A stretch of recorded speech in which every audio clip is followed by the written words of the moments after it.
Hello, everyone. We are back for RAWK. Officially, it's January 2025, but the RAWK happened in December 2024.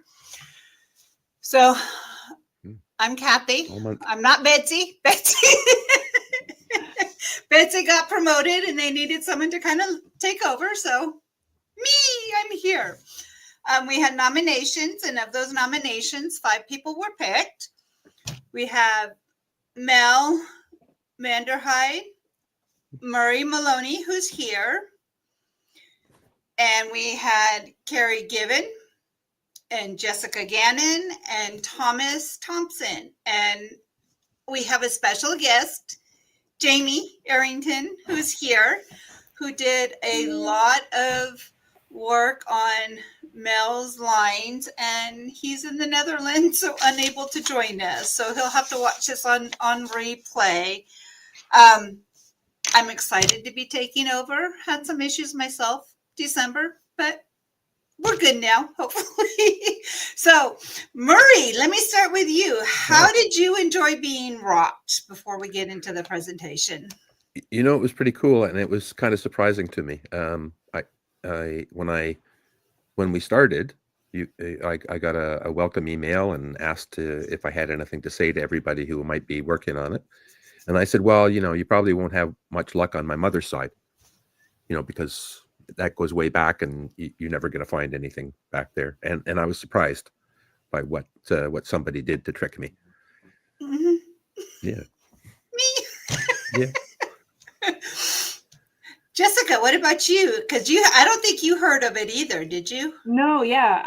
I'm active on WikiTree a lot, but I'm not really active in any of the community stuff. So I had never even heard of the event when I got nominated, and I was like, oh, I don't know what that is, but sure, I'm game. And yeah, I never really paid attention to the connection count before, but it almost doubled. So I was really impressed with how much people must have been working on it. So yeah, I was really grateful to be included.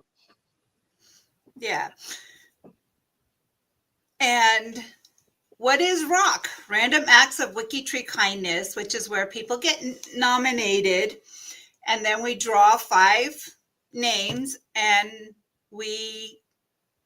our goal is to increase the person's CC7. What is CC7? It is your connections within 7 degrees anyway. So that means, like Murray, he found out we could go through his wife and all her relatives that were essentially 6 degrees from her anyway, and they would still be within his CC7. Aunts, uncles, cousins, marriages. So we can go out, for example, my husband's lines, and go out, to his sister's husbands, and up his lines, still within my CC7 if it's 7 degrees, and it is. Are we ready to get to the presentation and what was found for people? I think so. Thank you, Azure. So here we go. So RAWK happens during the whole month. So starting December 1st through December 24th, we rocked the 5 people. These are the people who signed up to RAWK. I think we had some other people that may have been helping, but they hadn't signed up.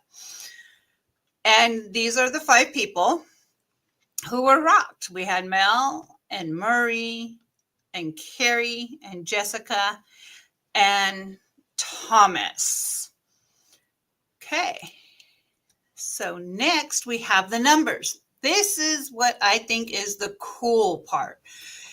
Here's the person that was rocked, their starting numbers, what their ending numbers were, the increase, and the percent. Wow. I think this may have been a record, but I would have to double check. I ran out of time to double check in the total increase in CC7 for the 5 WikiTreeers. 5,309 profiles were added. As you can see, Mel had a very huge increase over everybody else. Carrie, 1,709. Her double, I know that the Appalachia Project was working on hers, and they were saying, oh, let's see if we can double it. And they just doubled it, went a little more. Jessica's was increased by 417, Thomas by 842, Murray's at 202. Like he said, his mom, he thought was a little harder, but we were able to go wide, as in the siblings of his mom, and add people that way. So that's how he got the increase there. And then the badges. Jessica received her 1,000 K, or the 1,000 CC7 badge. And then Mel, Murray, Carrie, and Thomas all received their 2,000 CC7 badges. And you can see the 4 badges right there that are earned for this. Okay, so here's Mel. He's been a WikiTreeer since 2017. He's a member of the Netherlands project. He took the self-certification to be pre-1700 certified, meaning you can work on profiles between 1,500 and 1,699. He consistently has received the Club 100 badge, which monthly, depending on your contributions, you can get a 100 badge, or there's an 1,000 club badge every month. And he mostly focuses on the Frisian families. Okay, here's the beginning of what his CC7 looked like at 1,277 is the circle on the left. And then he ended with 3,498 on the right. So you can see how full that circle is. That looks awesome seeing it that way. I forgot. Yeah. It's just amazing at the difference when you can visualize it this way. There's a app program called 6 Degrees, and this is from the 6 Degree app, which is really cool. And then this was his fan chart. And I was a little surprised when I went to go get this and realized it was just his paternal side that seemed to be worked on and no maternal side. What? No, definitely not. We definitely hit both sides. That's weird. That's what I thought, which is weird because the maternal side did not show up on the slide. So on the fan chart for him. So I figured something might be a little weird there. So I have to get looked into that. So I just wanted confirmation from Jamie that it was both sides. Okay.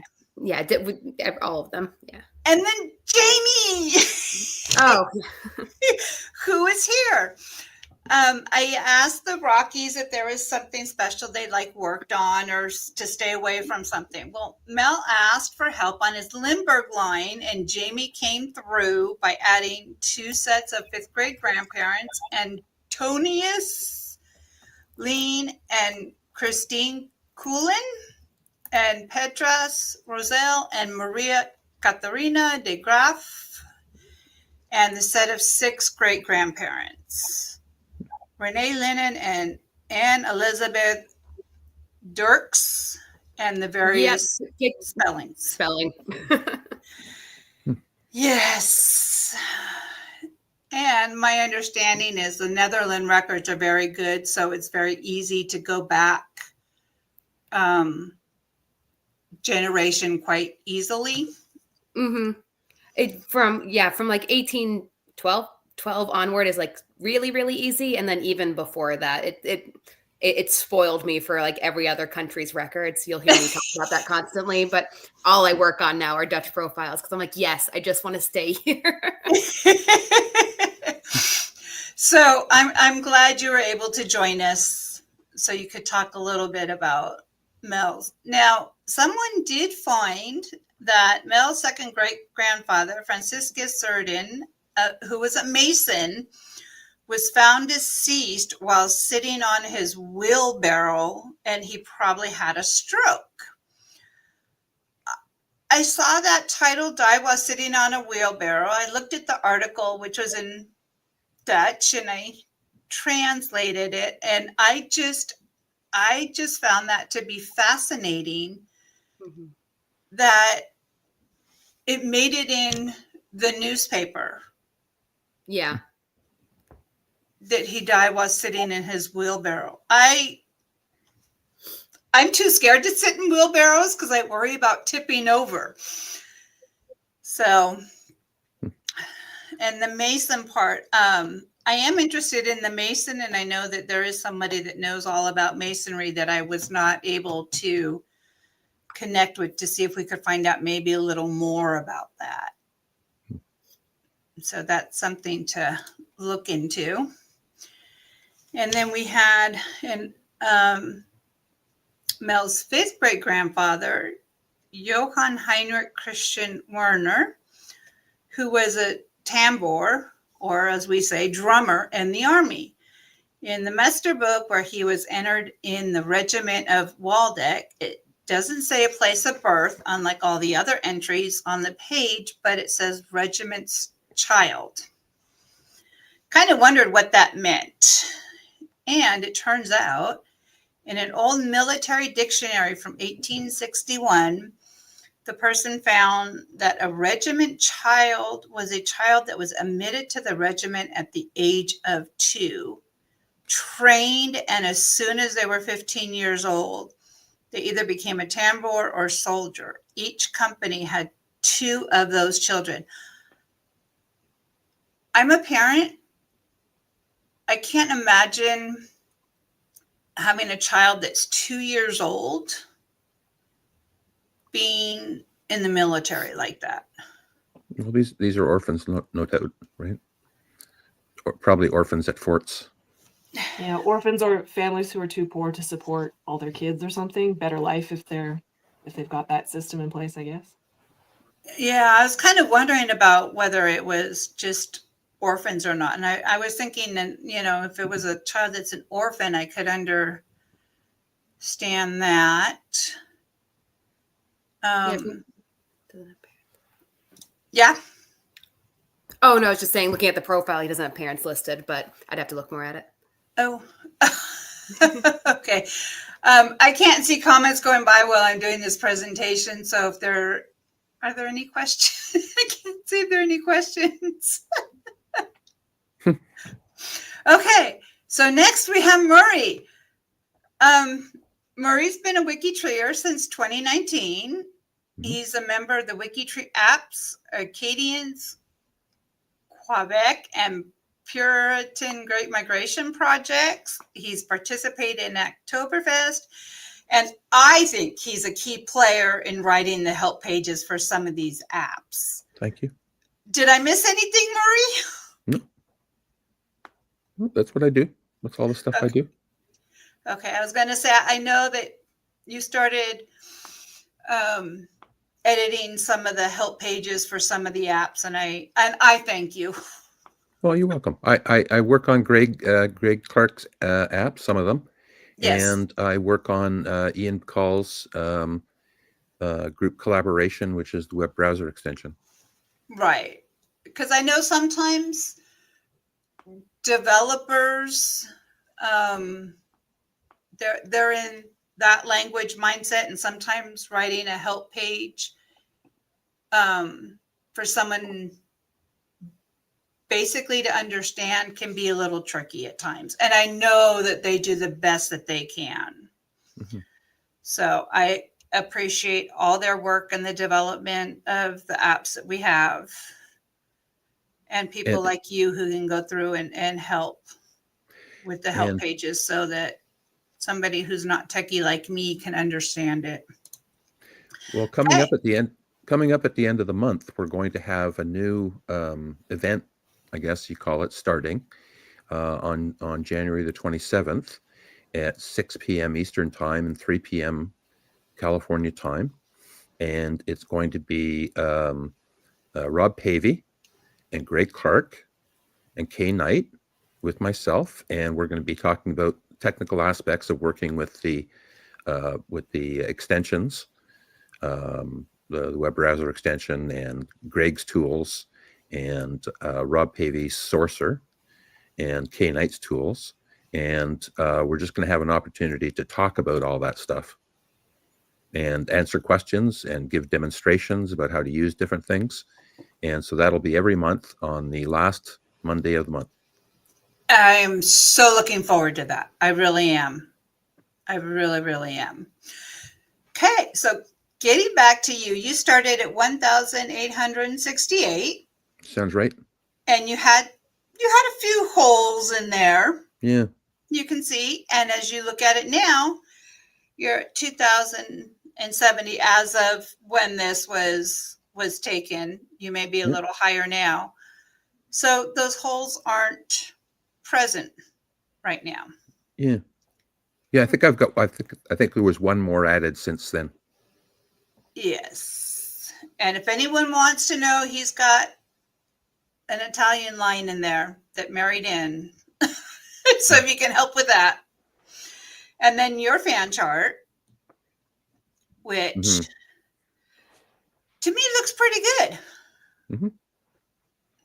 We got some filled out on your mom, and I know that her site is hard because of the location of Macedonia, which is hard for records.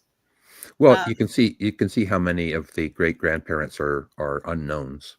Yeah. Right. And that does happen with wars going on in other places and records being destroyed and not being able to have those. Okay. Yeah, exactly. So then, did you know that, well, you probably knew that Patrick McCormick was your ancestor who immigrated to Ontario, Canada from Ireland. No. Oh. Yes. So he seemed to be the first one that came. Then we have, there wasn't much for you, Murray. No. I didn't know about the McCormick. Can you give me that ID? I don't have it right. It's not showing in this, but I will send you the link. Okay. It shows you're the profile manager. Well, I'm the profile manager. You're the profile manager, and you added his child. You added Albert Edward Gordon McCormick as his child. Okay. But I will make sure that you have the ID number for him. Okay. Thanks, Patrick McCormick. Just making a note. And I added him. Well, you're the profile manager, yeah. But I don't know whether you were the one that actually added him or if you just came across it and it was an orphan profile and you adopted the profile. Sure. So, but yes, it seems he was the one that was the gateway ancestor from Ireland. And with his name being so common, and just having Ireland as a location, it's probably going to be, it would be just very hard to get where in Ireland, but it doesn't mean that it's impossible to get it. So far, in my experience, it is impossible. It can be. I've learned watching webinars and stuff that sometimes if you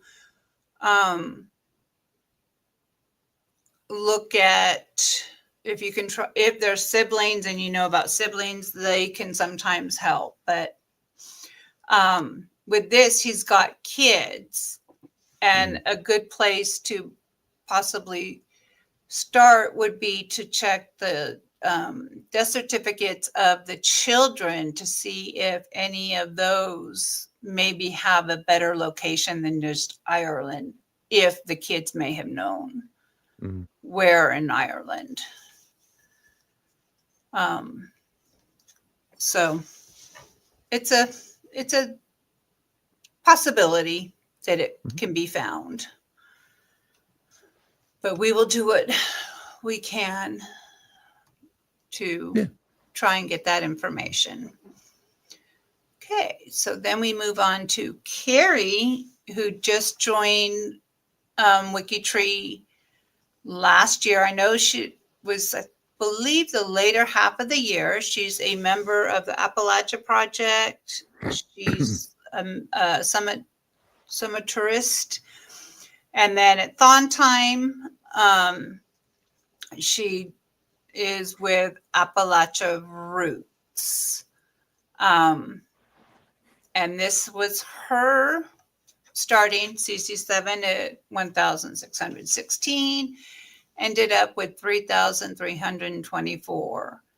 And there were some members of the Appalachia Project that I want to just mention. They were working very hard on her lines, and it got to the point where it was getting close, and they said, well, can we get her, double what she had? And they actually achieved that. So it's nice to see her filled in.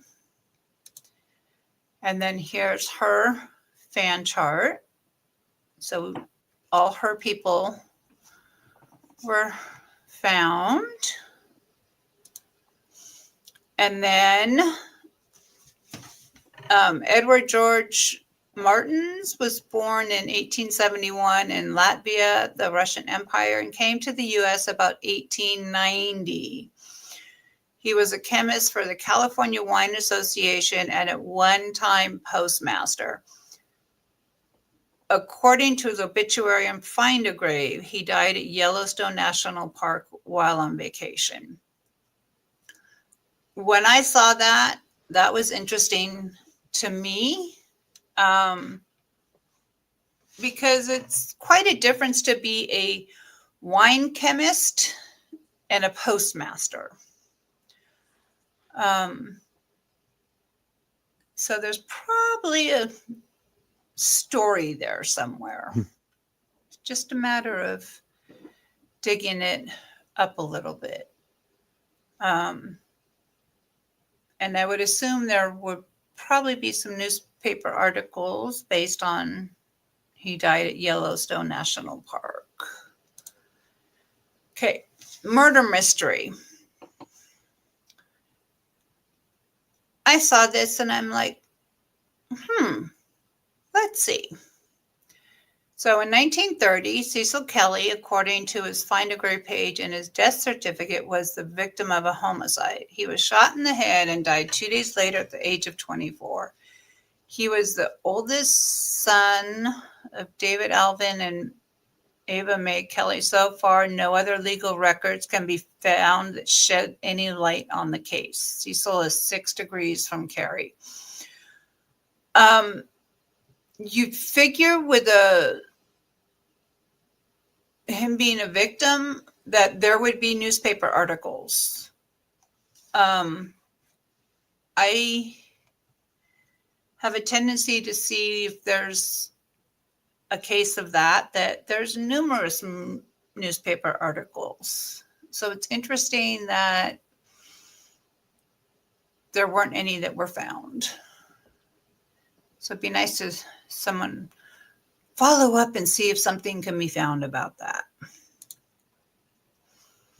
Okay, then Hazel Rosie McCall.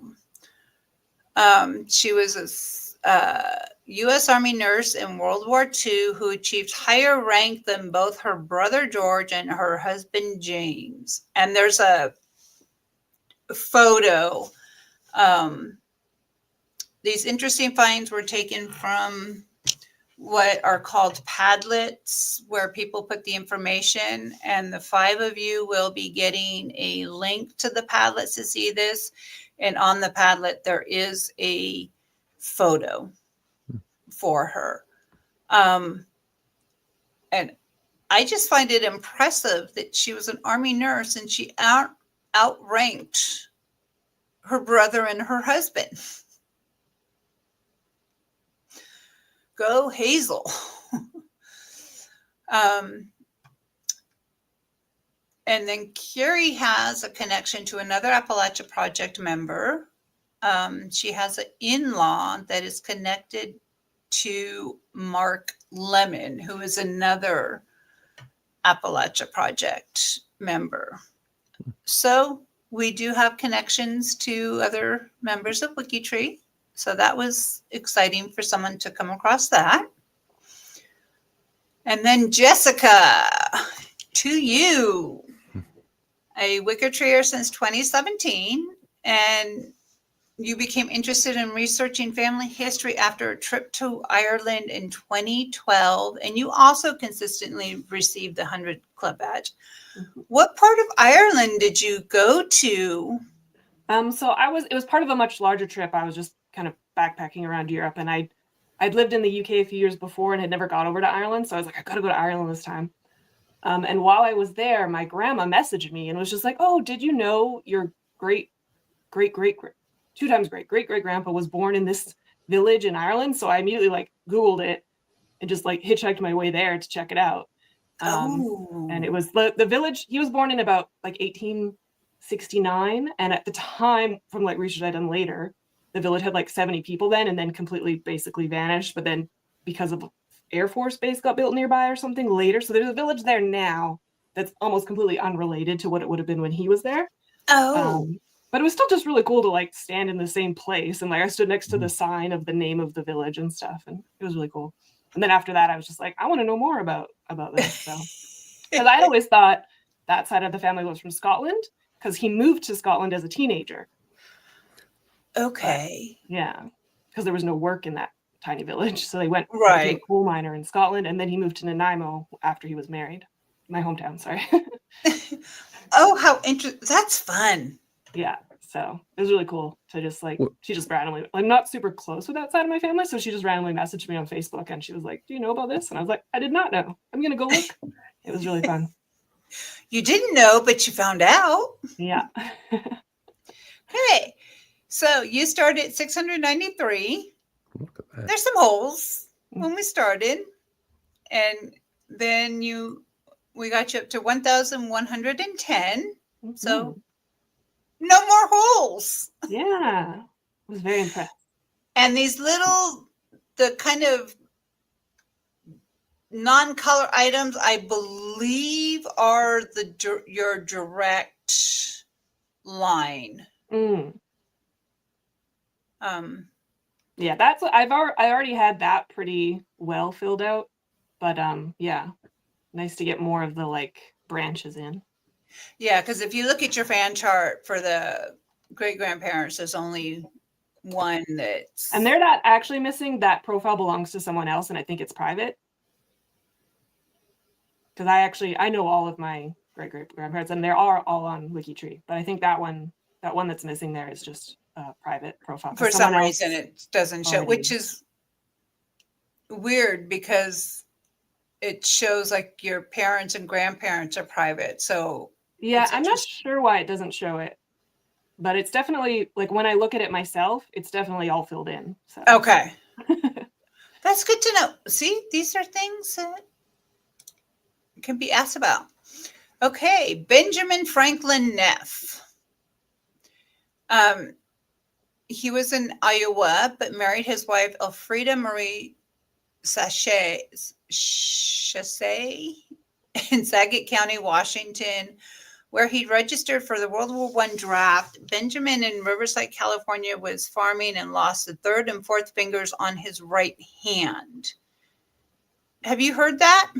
No, I didn't know about this person. That's really interesting. I'm like, okay, he was up in Washington, and the next thing you know, he's in Riverside, California, farming, which is, Yeah, a lot of my family lived in Skagit County. On my dad's mom's side, they were all in that area, and then they moved up to Canada. Okay. Afterwards, so maybe he's related to them. I'm not sure if that's the same family side that he's connected to. I'd have to look at it, but. Yeah, so I was like, oh, Riverside is down south from me. I'm kind of the center of California. That's down. Okay, then Mary Duras. She was listed as a pit head worker in the 1901 Scottish census. And a pit head worker, or a pit head work, is someone who works at the top of a coal mine or shaft, also known as the pit head. Yeah, coal mining is like my hometown is like a coal mining town, so a lot of my ancestors specifically came here because they were already coal miners in this area of Scotland. So right, yeah. So her probably her parents and brothers all worked in the mine, and then she had this pit head job. That sounds interesting. Yeah, so I was like, oh, pit head worker, okay, top of the mine. Okay, and then your first cousin 4 times removed, Ernest Clayton Fleming, was in the Regina Rifle Regiment in the Canadian Army. He participated in the D-Day invasion on 6 June 1944 and died on 11 June. Burial was in Benny-sur-Mer, France. He was 34 years old. Is he a new one to you? Yeah, the Fleming name is familiar, and where he was from, I can figure out who he was related to. But yeah, I didn't know about him specifically. That's really cool. Yeah, I was like, oh.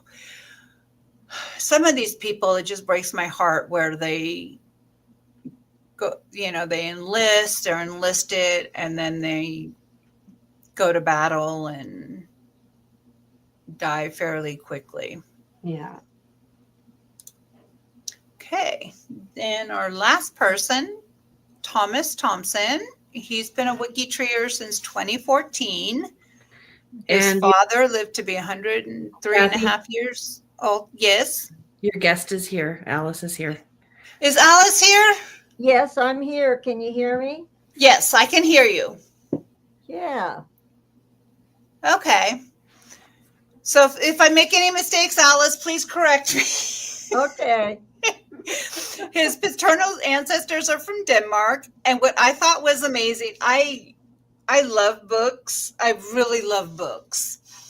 And when I read that he has over 5,000 hardback books and another 1,000 paperback books, my mind was blown. I'm like, how can you fit that many books in your house? Well, we don't have them any longer, but it used to be that we had wall-to-wall bookcases in the hallway, bedrooms, and down in the basement. Okay. This is my dream house. When we couldn't sell them for some reason, just that kind of a fluke. We donated to American Women College, or whatever you call that group, ladies, and they were able to sell all those books, but we were able to get $54,000 off of our taxes for the sale of our house. Oh. Nice. It's pretty Very sweet. nice. Yes. That was a Christmas present. Yes. And I want you to know, thank you for this picture. I saw this and I'm just like, his face it's just the concentration on it. I was just like, yeah, he's got it. Well, there is a game especially big in Europe and in Asia that used to be fairly big here in the United States. It's called 3-cushion billiards. It's not pocket pool. It's not snooker. There's no holes in the table at all. It's all straight rails. And you only have 3 balls. He actually was 8th in national for the United States as a winner. And he used to teach 3-cushion billiards. But I always look at it as part of that European influence he received. Yes. But we actually were able to go to Europe and spend 30 days there. And he played people in Belgium and Sweden and Denmark and Norway. And what was the other? Germany. Okay. And So it was that's him at one of the tables that we used to have at an Elks Lodge, and now it's over at the Ashland Elks Lodge in Ashland, Oregon. And I'm the Three Cushion Billiard chairman. Oh, cool. yes. Very cool. Yeah. Okay, so we go to his slide.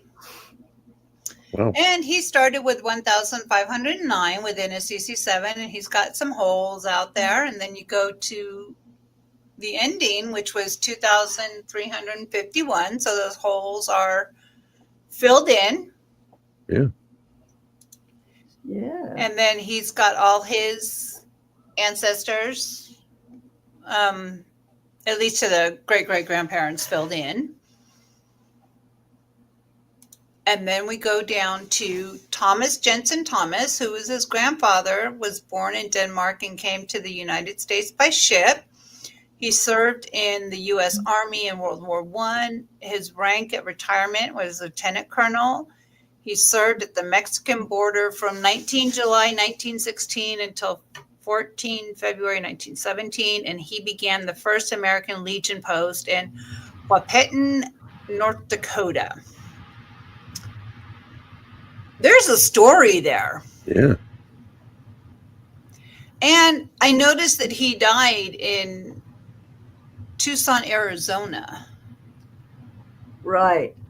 He moved to Tucson, Arizona, and they lived there for many years. And when Tom got old enough to be in college, he actually went and lived with them for a while in Tucson, Arizona, and went to the University of Arizona. Okay. And ironically, one of the things he also had was a 51 Chevrolet, I believe it is, and there's a special name for it. And that old car is now sitting in our yard in the back under cover until it can be restored again. Oh. So so he's inherited his grandfather's old car. Oh. Yeah, restoring a car takes quite a bit. Quite a bit. Yeah, my dad restored a car, so that can be it there. And then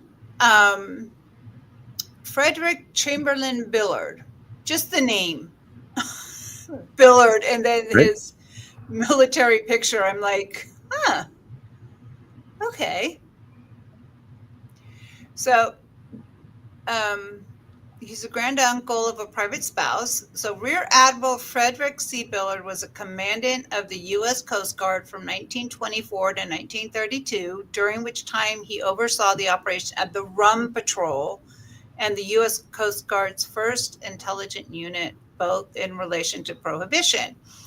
He received a Navy Cross for commanding the USS Aphrodite in the European War Zone in World War I. I did not know what the Rum Patrol was. I looked it up. The Rum Patrol was an operation of the U.S. Coast Guard to intercept liquor smuggling vessels known as rum runners in order to enforce the prohibition in American waters. And yes, I sourced my slices. I got that little paragraph from Wikipedia. We need to cite our sources as genealogists, and that's exactly what I did. I was just like, okay, so you have his grandfather who was in the Army, and then you have this granduncle who's in the Navy. I'm like, okay, and received the Navy Cross. Alice, did you know about him? I had heard a little bit, but no, overall, I didn't know much. Okay. And then Interesting.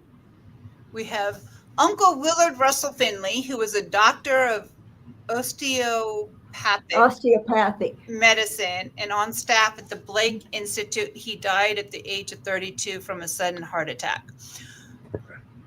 I tried looking that up and I didn't make sense to me.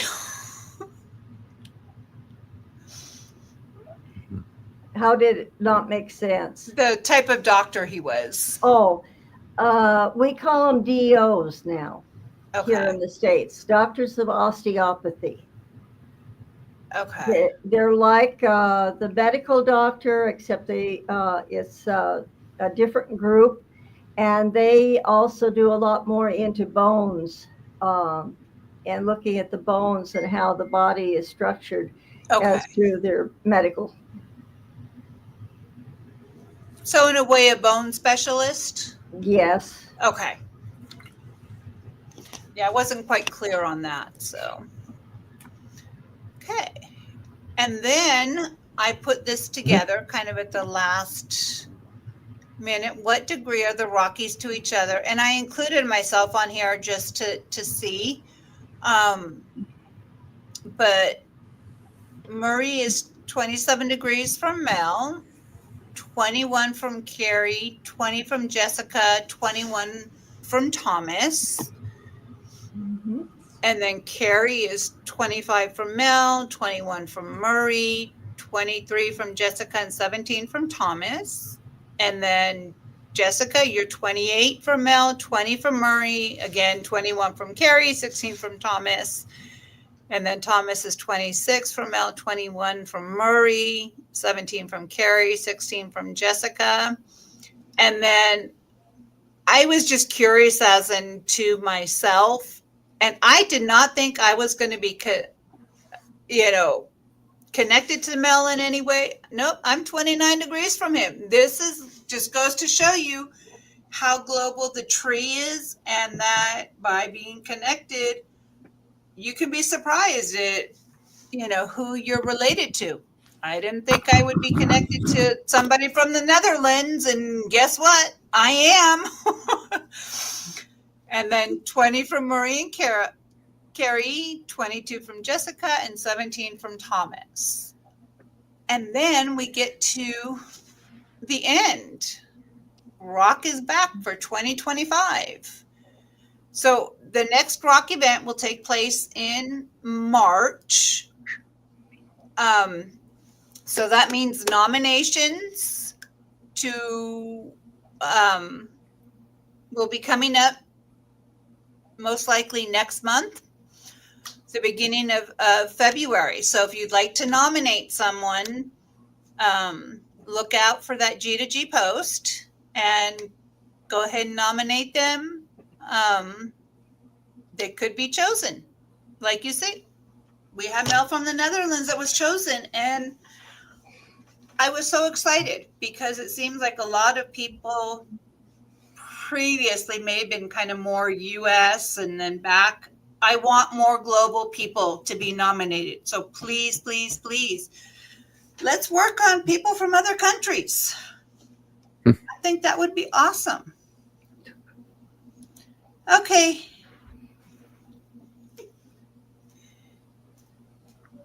Azure, you can, there we go. Thank you. Oh, we lost Jamie. I'm sorry. So Alice, how did Tom think we did for his? I think you did awesome. Everybody, I want to thank them all because there were so many places that I just couldn't go, trying to do my own and do Tom's at the same time. And this really has expanded it. So his kids all want to see the results. Yes. And Kathy?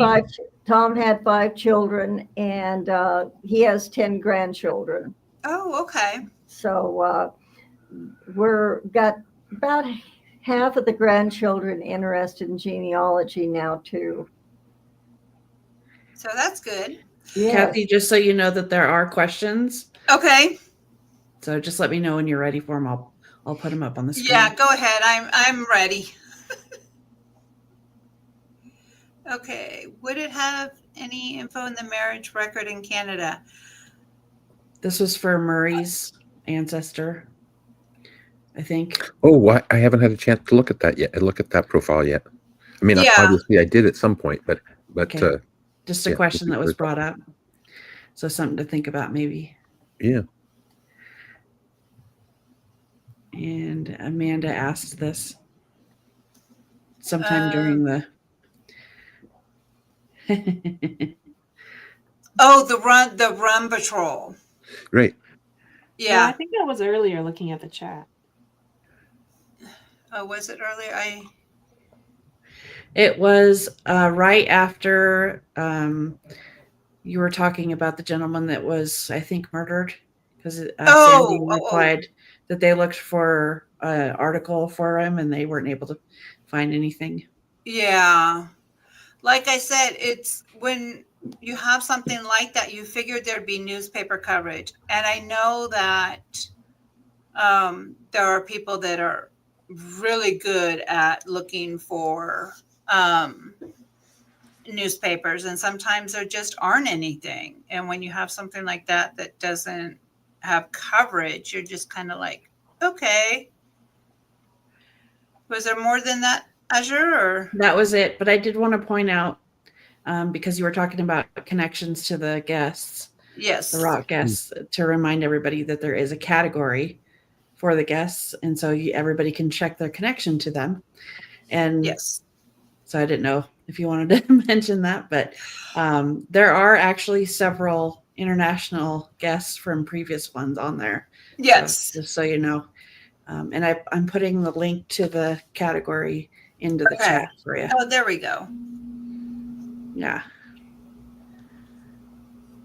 Yeah, I think there are a couple of guests that haven't added that to their profile yet. But for the most part, there's quite a few in there. Yeah. There's like 38. So it's kind of fun to check your connections to each other. And yeah.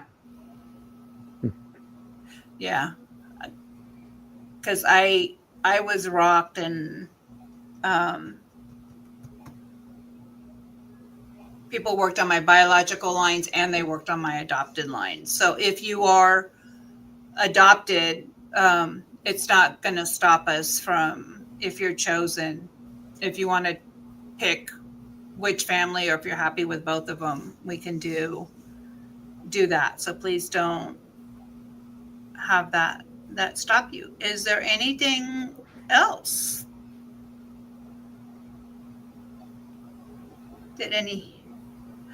I really hope that you guys are pleased with what was found, and I will get you like I said, I will get the links for the Padlets to you guys to make sure. I don't know if you looked at the We Will Rock You channel in Discord or not, but you can always go in there and look at some of the chat that was going on if you feel like that. Yes, Sandy has a strong attachment to coal miners. She really does. So come to my hometown. There's lots of stuff. Yeah. So Thank you, Steve. Yeah. Thank you so much, Kathy, for doing this, and for everybody else, thank you for participating. Yeah, it's fun. Yeah. We have a fun time, I think. Yeah, We I really want to say do. thank you so much to everyone who volunteered to be a rocker. So I think depending on my work schedule, I'm gonna volunteer to help on the next one. Yeah, and it's for the whole month. Yeah, I know so that we can some make time people, for just a little bit anyway. So yeah, and I know that December's a hard time with the holidays in there and stuff, so that's hard. And I was just so amazed at how many profiles overall had been added for all 5 of you in the month, when you count holidays in there with, and people working and stuff. So that I love the collaboration on WikiTree, and it just amazes me all the time. It really does, on how much we can get done when working together. Yeah. And it's a good, it's a challenge, but I enjoy it. I don't always think of it as a challenge. So if you're looking for something new to do, come join us. Nominate someone. The only people that cannot be nominated are the team members. Everyone else can be nominated. So, okay, if there's no more questions, then I guess we can go ahead and say goodbye. And Rock we will on. see you next time. Goodbye for now. Bye. See you around the tree.